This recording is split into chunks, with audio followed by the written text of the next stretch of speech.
नदी पानी मिठा होइथाए तार कारण जानती से सबुबले ता पानी को दान करि देइथाए।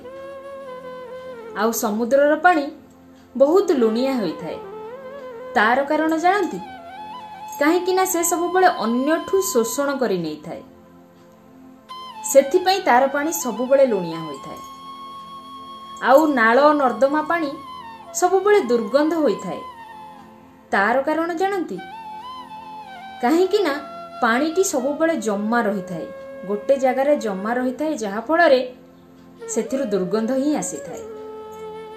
एटा हेउची प्रकृत जीवन।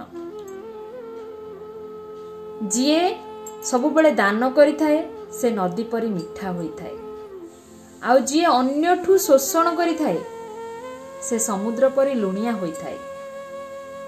आउ जीए सबुबले अलसुआंक परी बसी रही थाए से नाल नर्दमा परी दुर्गंध होई थाए। तेणु आपण चिंता करंतु आपण नदी परी मिठा हेबे ना समुद्र परी लुणिया हेबे ना नाल नर्दमा परी दुर्गंधित हेबे।